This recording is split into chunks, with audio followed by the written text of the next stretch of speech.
तो ये हुआ। अब देखो इनकम फ्रॉम बिजनेस सुनो। एक्चुअली सी मैंने तुमको है ना डीटी का बैच चालू हुआ शुरुआत में बोला था, तुम लोग को याद नहीं होगा मेरे साथ बिताए हुए वो दिन, मुझे याद है।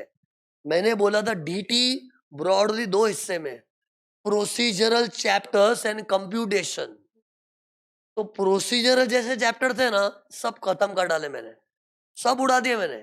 जिधर भी प्रोसीजर था ना, ये करो, इतना टाइम लिमिट्स वगैरह, वो सब खत्म कर दिया है।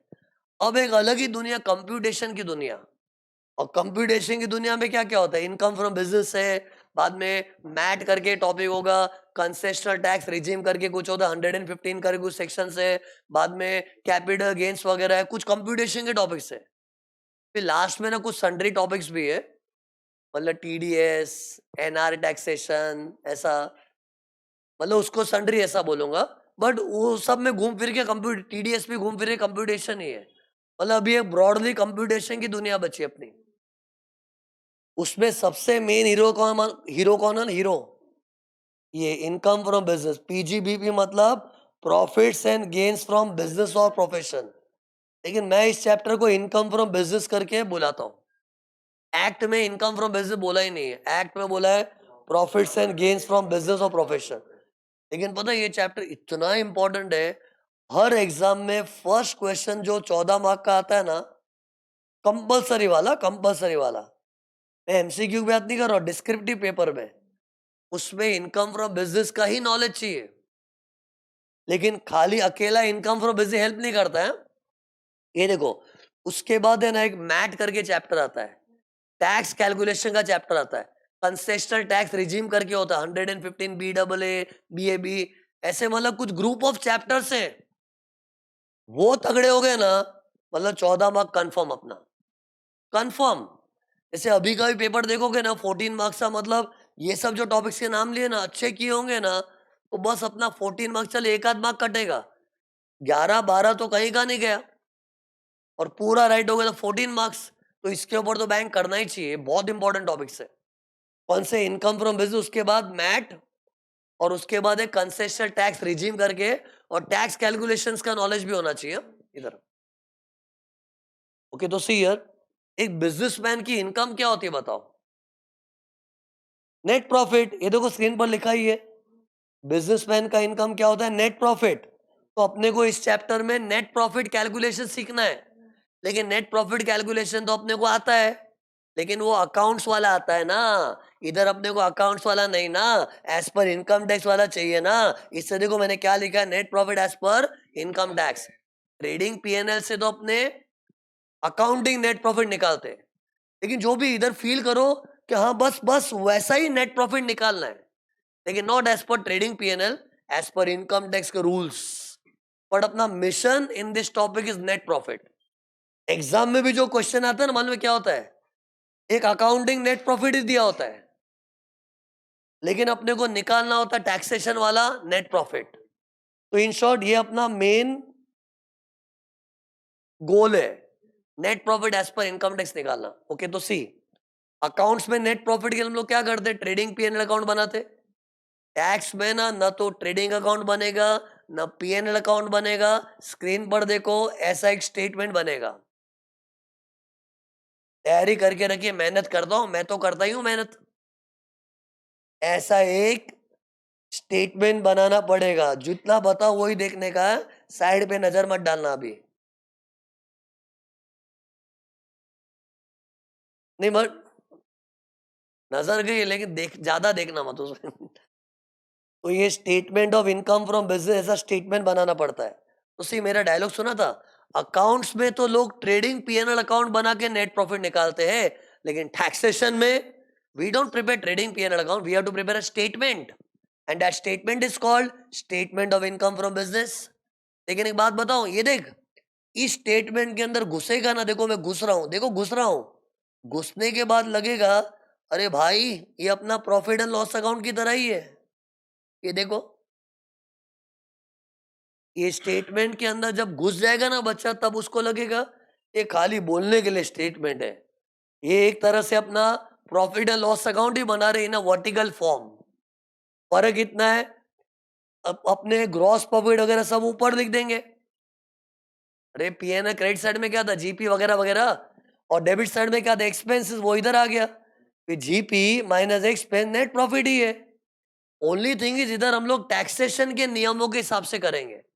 अकाउंट्स में तो क्या ज्यादा नियम भी नहीं है, अकाउंट्स में क्या थोड़े बहुत अकाउंटिंग स्टैंडर्ड्स है, लेकिन बाकी उधर ज्यादा तामझाम नहीं है। Debit all expense, credit all income, हर एक्सपेंस को डेबिट साइड में डाल दो, हर इनकम को क्रेडिट में डाल दो। लेकिन इधर बहुत सोचना पड़ता है, कोई भी इनकम नहीं, इनकम फ्रॉम अदर सोर्स तो डिफरेंट हेड, कैपिटल गेन से तो different head, income from house पर different head, only which is purely business income वो इधर आएगा।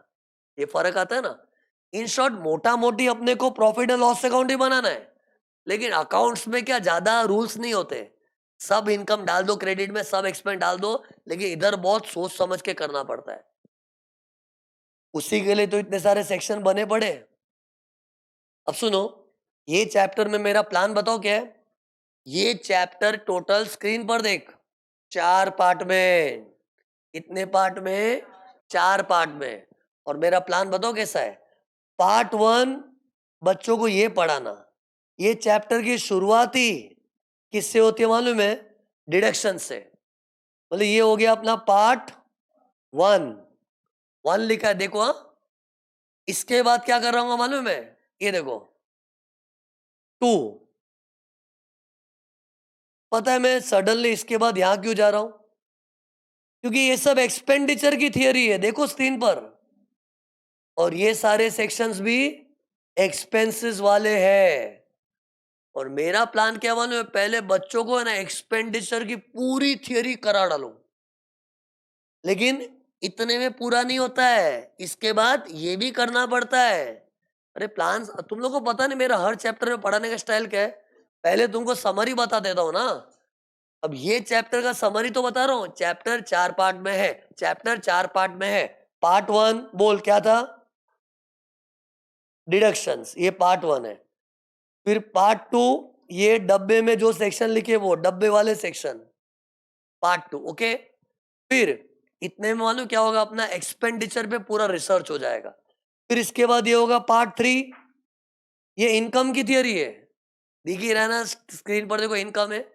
फिर इसके बाद होगा पार्ट 4, ये चीज। तो मैंने एक्चुअली स्क्रीन पर देखा क्या बना है चैप्टर का समरी। तो ये 4 पार्ट है, तो ये माइंड में बिठाओ। बाद में मेरा हाथ उठाऊंगा आईपैड से, आईपैड से हाथ उठाऊंगा ना, तो जो मैंने मार्किंग की ये सब मिट जाएगा। पार्ट 1 क्या था, डिडक्शंस। पार्ट 2 स्क्रीन पर जो ऊपर वाला डब्बा है राइट साइड में वो। Part 3 section 2841। पार्ट 4 स्क्रीन पर जो राइट साइड में नीचे वाला डब्बा है वो। ठीक है, ये था। तो अभी क्या करूं बताओ, पहले इससे चालू करूंगा ना। तो अब सुनो, अब सी कितने लोगों को अजीब लगता है, सर ये डिडक्शन आप डायरेक्टली पढ़ा रहे हो, पहले ये तो पढ़ाओ ये क्या होता है। सी 28 सेक्शन और 41 सेक्शन अभी पढ़ाऊंगा ना, दिक्कत हो जाएगी, क्योंकि उसका एक्सप्लेनेशन है ना, ये देखो इससे कनेक्टेड है इन सब चीजें, तो कंफ्यूजन हो जाता है। इसलिए मैं क्या करता हूँ ना, मेरी स्टाइल है बहुत, ऐसा मेरा ही स्टाइल है। स्टेटमेंट जो बना है एक्ट में नहीं दिया है, हाँ हाँ हाँ हाँ, ये मत सोचना ये सब कानून में दिया होता है।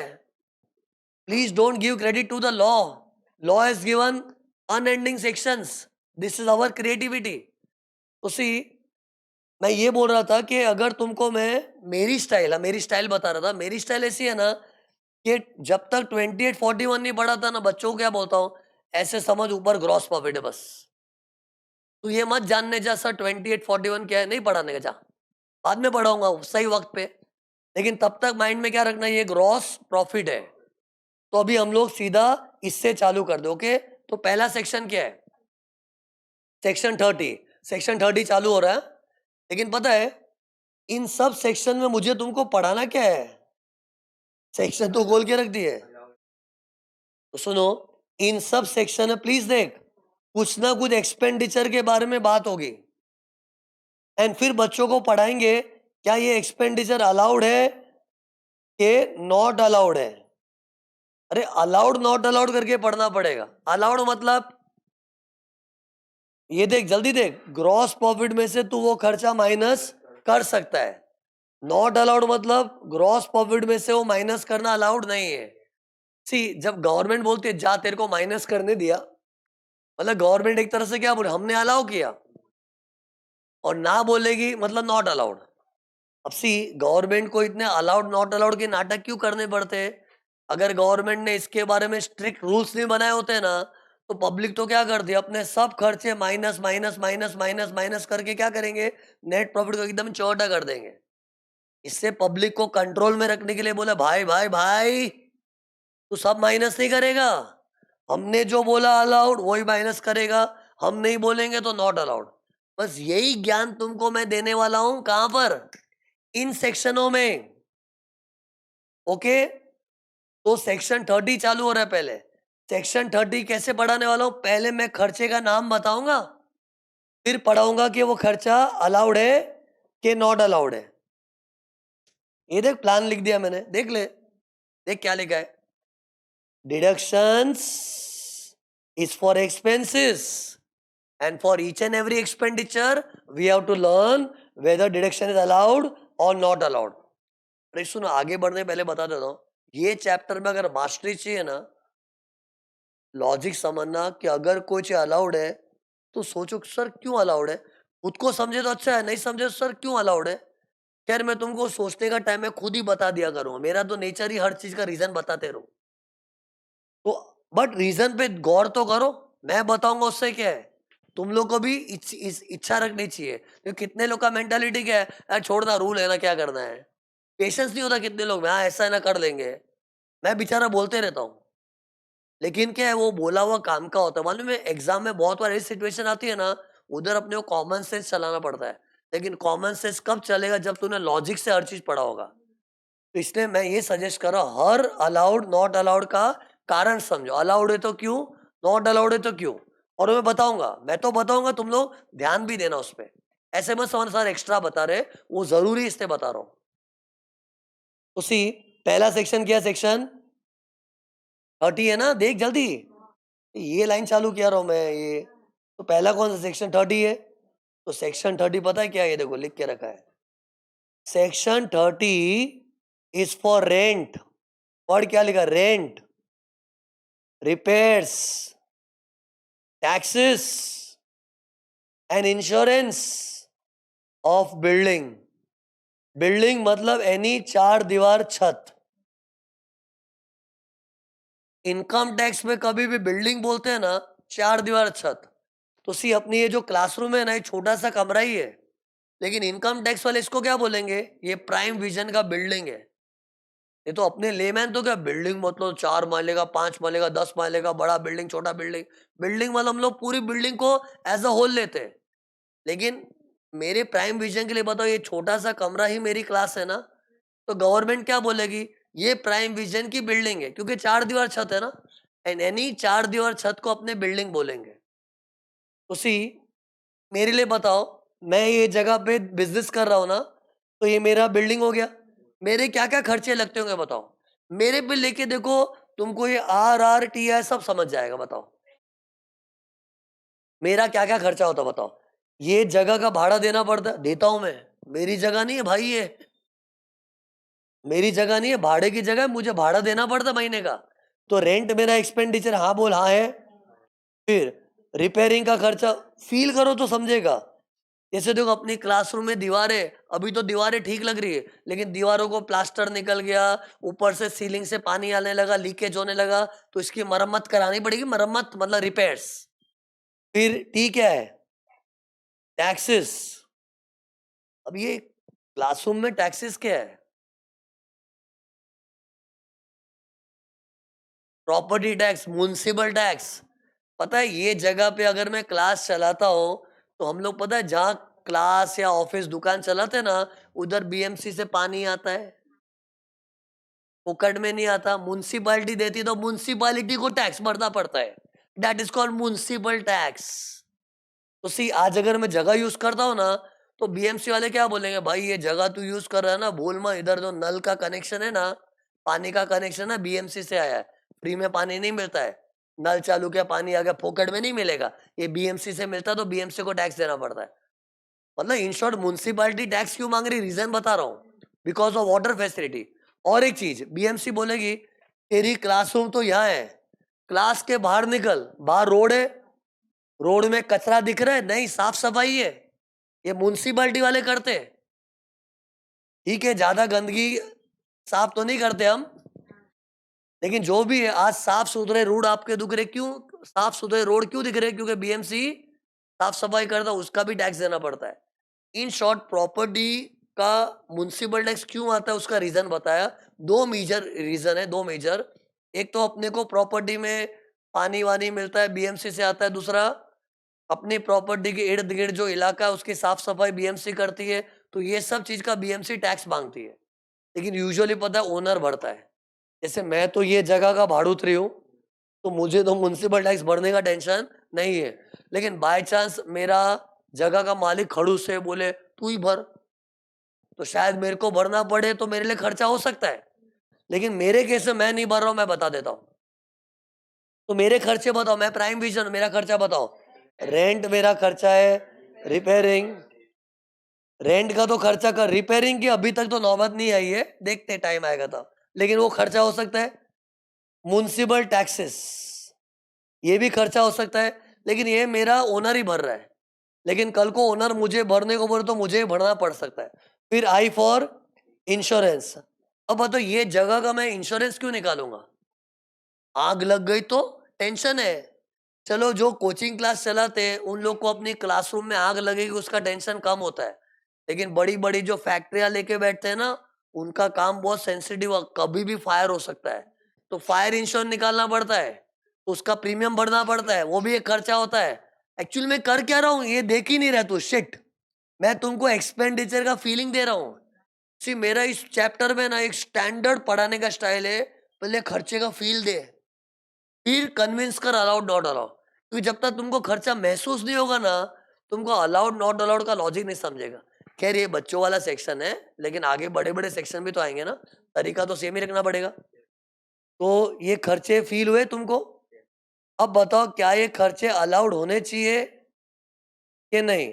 और हर खर्चे में मैं क्या करूंगा, तुमको ही ट्राई करने को बोलूंगा, क्योंकि एग्जाम में पता है अपने को ही ट्राई करना होगा ना। तो पहले से एबिलिटी डेवलप करो, करो ट्राई। और जब मैं तुमको ट्राई करने को बोलूँ ना, चल अलाउड है कि नॉट अलाउड बोल, ऐसे गेस नहीं कर देगा। इसमें एक आइडिया बताऊं ऐसा सोचने का। कोई भी खर्चा तुमको लगे ना, हाँ ये बिजनेस के लिए जरूरी है, ये बिजनेस से रिलेटेड है, तो अंदर से आवाज निकलनी चाहिए, अलाउड। और लगे हट ये तो फालतू खर्चा है, ये कोई बिजनेस से रिलेटेड नहीं है, तो नॉट अलाउड। तो अभी मैंने जिस तरह के एग्जाम्पल दिए बच्चों को, रेंट, रिपेयर्स, टैक्सेस, इंश्योरेंस, क्या इसमें तुमको बिजनेस के खर्चों वाली फीलिंग लगी?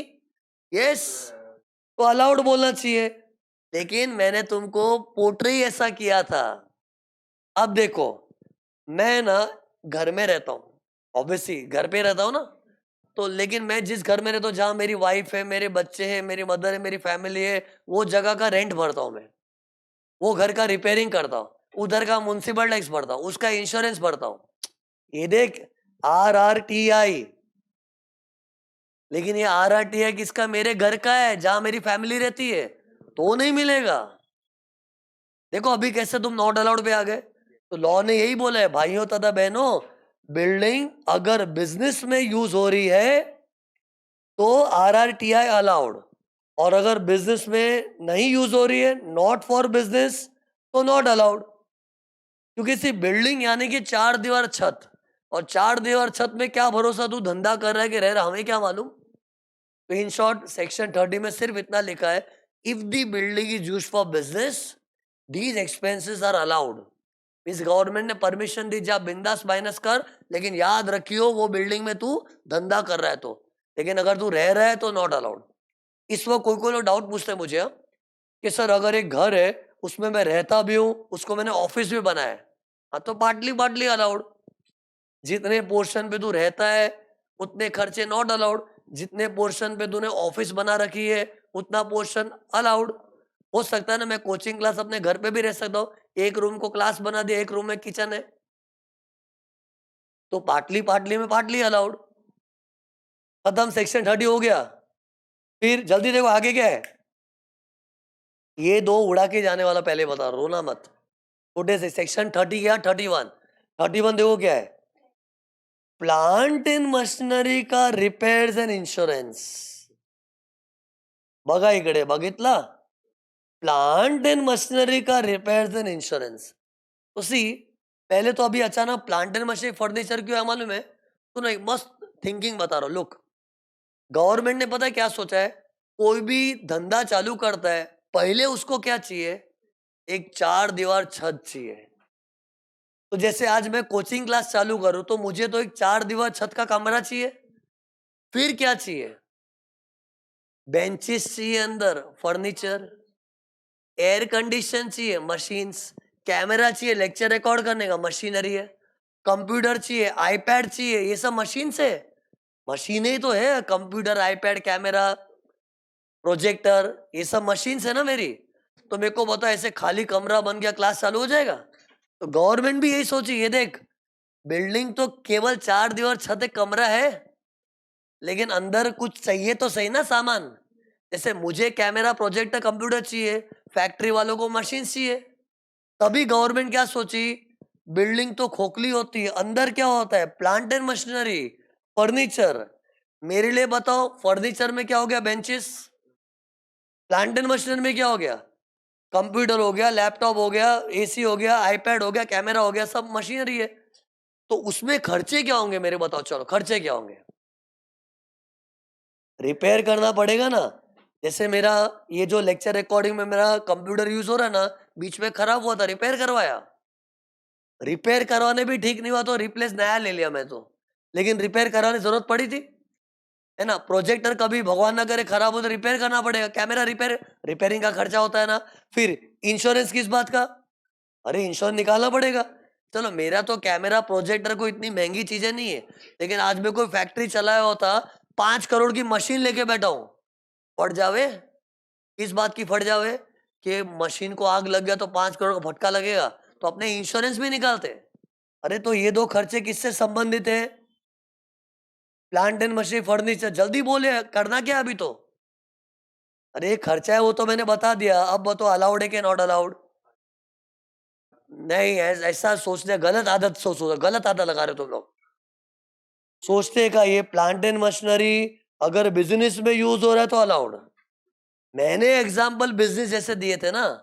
लेकिन मैं ऐसा बोलता तो मेरे घर में सोफा है, डाइनिंग टेबल है, फ्रिज है, एयर कंडीशन है, मेरे घर पे भी एसी है. वो तो घर की चीज होगी ना, पर्सनल. तो क्या होगा? बिजनेस का अलाउड, पर्सनल नॉट अलाउड, खत्म. अरे सेम ही चीज है, खाली ये बिल्डिंग का है, ये प्लांट एंड मशीन फर्नीचर का है. लेकिन अब एक चीज सोचने का, डाउट पूछना चाहिए स्टूडेंट को. सर, ये सब आप बता रहे हो मेरे को समझता है, मेरा डाउट ये है, सर इधर आर आर टी आया था, इधर खाली आर और आया था, तो मुझे कुछ चीजों की कमी महसूस हो रही है. तो देखो, इधर है ना, ये देखो मैं बताऊं किसकी कमी, ये मिसिंग है इधर, और ये टी. सी, इधर रिपेयर्स और इंश्योरेंस था, क्या नहीं था? ये देखो, रेंट, लिख ही देता हूँ, रेंट और म्युनिसिपल टैक्सेस. ये दो चीज अगर कोई पूछे, सर वो सेक्शन 31 में क्यों नहीं कवर किया, बताओ क्यों नहीं?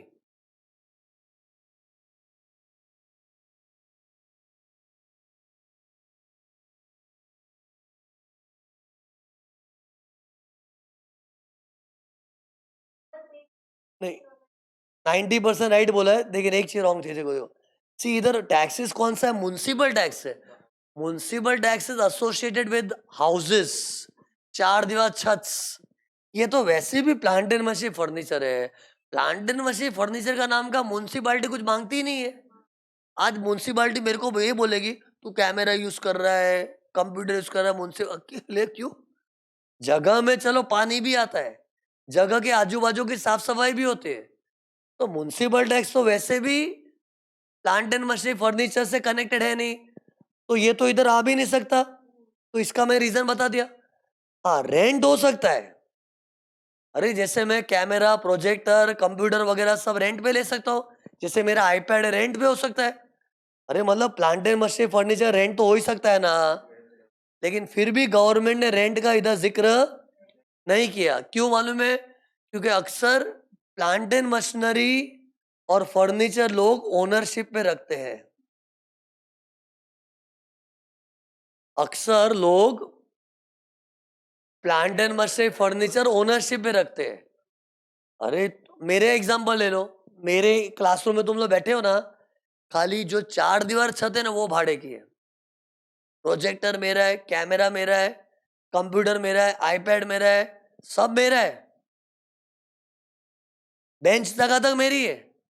बेंच मतलब फर्नीचर वो भी मेरी है। मेरे को बता, बेंच में भाड़े पे लूंगा तो बेंच जैसी चीज क्यों भाड़े पे लूं? सस्ती मिलती है। एक बेंच 2,000 में बन जाती है, 2-2,500 में। तो मैं रेंट पे लूंगा। तो ये और मतलब कंप्यूटर में रेंट पे लूंगा। अरे कंप्यूटर में थोड़ा सेकेंड हैंड भी लो, 20,000 में मिल जाएगा असेंबल करके, 10 में भी मिल जाता है यार। तो ये सब चीजें कोई रेंट पे नहीं लेता, तो मैंने भी रेंट पे नहीं लिए। लेकिन ये जगह जहां बैठे हो ना तुम लोग, वो भारी पड़ता है भाई, वो रेंट पे लिया है। तो रियल लाइफ में क्या होता है ना, सुनो, लोग क्या करते बताओ, प्लांट एंड मशीनरी फर्नीचर अक्सर ओनरशिप भी रखते हैं। और जब ओनरशिप पे रखते हैं तो रेंट का सवाल ही नहीं उठता ना। इसलिए गवर्नमेंट ने रेंट नहीं दिया है। लेकिन अब स्टूडेंट को क्या पूछना चाहिए, सर वो तो अक्सर ओनरशिप पे रखते समझा, लेकिन अगर रेंट पे हुआ तो, अगर हुआ तो, हाँ तो ठीक है ना। अगर तुझे लगता है कि तूने कैमरा, कंप्यूटर, आईपैड भी रेंट पे लिया है तो रेंट भर रहा है ना, रेंट का तेरा खर्चा हुआ है ना, तो माइनस कर। लेकिन सेक्शन 37 में ये देखो, लास्ट में गवर्नमेंट ने एक सेक्शन खोल रखा है। स्क्रीन पर देखो ना प्लीज, लास्ट में गवर्नमेंट ने एक सेक्शन खोल के रखा है और वहां पता है गवर्नमेंट क्या बोली है, ये देखो, भूले चूके जाने अनजाने में हमारे से कोई खर्चा मिस हो गया है, इन सेक्शनों में, देखो इन सेक्शनों में, इन सेक्शनों में हमारे से कोई खर्चा मिस हो गया है तो बुरा ना मानो। होली नहीं है, बुरा ना मानो। आपको वो खर्चा हम 37(1) में माइनस करने देंगे। तो इन शॉर्ट कोई बोले ना कि सर मेरा तो प्लांट एंड मशीनरी फर्नीचर भी सब भाड़े का है, मैं तो सब किराए की जिंदगी जी रहा हूँ, सब भाड़े का है मेरा। हाँ तो ठीक है, वो भाड़े का तेरे को सेक्शन 31 में डिडक्शन नहीं मिलेगा, 37 में मिलेगा। तो इन शॉर्ट मिलेगा, बट 31 में नहीं मिलेगा। फिर कोई बोले सर 31 में क्यों नहीं रखा? तो इधर गवर्नमेंट क्या बोलती है पता है, हम सेक्शन बनाते टाइम क्या सोचते हैं, अक्सर क्या होता है, सेक्शन हम पूरे भारत के लिए बना रहे हैं और लॉ बनाते टाइम हम लोग को एक जनरल व्यू लेना पड़ता है। And in general people own machines and furniture, तो there is no question of rent. Why should we think of rent in section 31?